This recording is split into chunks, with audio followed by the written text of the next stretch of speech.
ধোনির অধিনায়ক হিসাবে 2025 আইপিএলের ডেবিউ হলো এবং লজ্জাজনক হার সিএসকে বাহিনীর।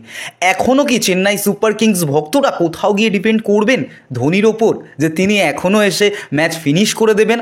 তার সেই ঠান্ডা হিমশীতল মানসিকতা দিয়ে হারা ম্যাচকে জয়ের দিকে নিয়ে যেতে পারবেন? আজকে হয়তো 3 ডিজিটে পৌঁছাতে পারতো না চেন্নাই সুপার কিংস। গোটা চেন্নাইয়ের পারফরমেন্সের থেকে বুড়ো সুনীল নারিন অনেক বেটার এই মুহূর্তে কিন্তু প্রুভ হয়ে গেল। তবে কলকাতা নাইট রাইডার্সের হয়ে আজকে লাক ফ্যাক্টর হিসাবে কিন্তু মাঠে অবতীর্ণ হয়েছে মঈন আলী। এ মরশুমে সত্যি মঈন আলী মাঠে থাকা মানে, আমাদের মিয়া ভাই মাঠে থাকা মানে Kolkata night Riders obviously match জিতবে। তার লাক ফ্যাক্টরটাই অবশ্যই কলকাতা নাইট রাইডার্সের এক্স ফ্যাক্টর হয়ে দাঁড়ালো।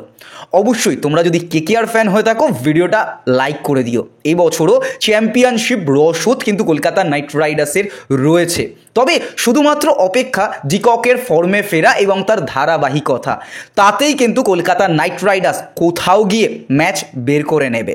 এবং অবশ্যই নারিন যদি এক ম্যাচ বাদে এক ম্যাচ এই পারফরমেন্স বা কোথাও ব্যাটে বলে আজকে যে দুর্ধর্ষ পারফরমেন্স দিল সেটা যদি কোনো দিন বল কোনো দিন ব্যাট এইভাবে অল্টারনেটিভভাবে দিয়ে যায় তাহলেও কিন্তু স্মুথ রান করবে কলকাতা নাইট রাইডার্সের জয় রথ। এবং জয়ের ফলে কলকাতা নাইট রাইডার্স লিগ টেবিলে 3 নম্বরে উঠে গেল এবং তার 3 গুণ দূরে ছিটকে গেল চেন্নাই সুপার কিংস। 9 নম্বরে চেন্নাই সুপার কিংস। আচ্ছা, আমি একটা জিনিস ভাবছিলাম, আশা করি তোমাদের মাথায়ও প্রশ্ন আসবে।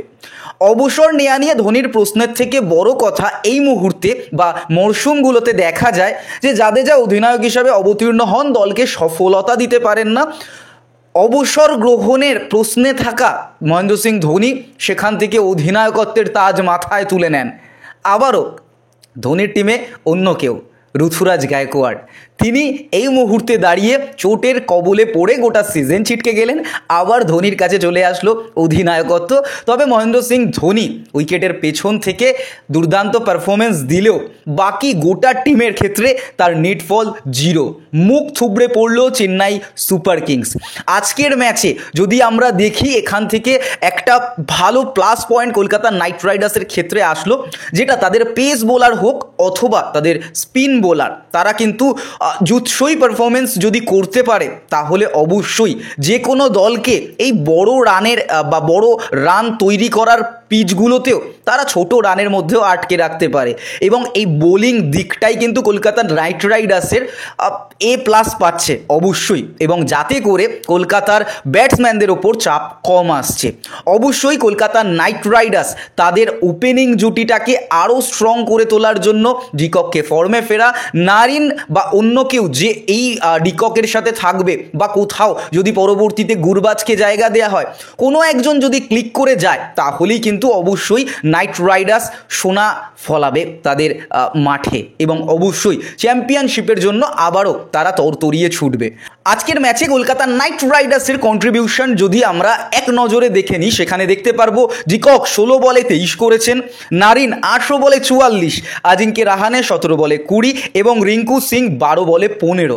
এবং আরও একটা ভালো জিনিস যেটা আজকের ম্যাচে দেখা গেছে যে ধৈর্যশীল ক্রিকেটটা তারা রানের গতি যেভাবে অব্যাহত রেখেছেন সেভাবে কিন্তু তারা অবশ্যই তাদের ব্যাটিংটাকে মজবুত করার জন্য ধৈর্যশীল ব্যাটিংটা তারা করেছেন।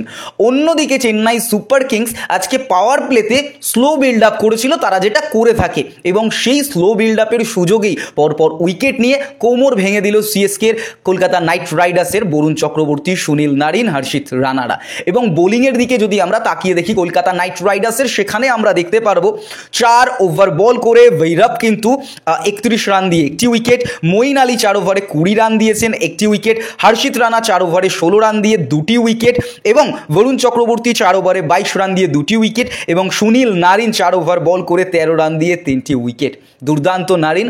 অবশ্যই খারাপ পারফরমেন্সের জন্য আমরা তো কন্ট্রোভার্সির পর্যায়ে তোমাকে নিয়ে যাব, কারণ ভালোবাসার দলে যদি কোনো ক্রিকেটার পারফরমেন্স না করতে পারে তাহলে অবশ্যই তাকে নিয়ে সমালোচনা হবে, কারণ ব্যক্তি স্বার্থের আগে দলগত স্বার্থটা আমার কাছে ম্যাটার করে।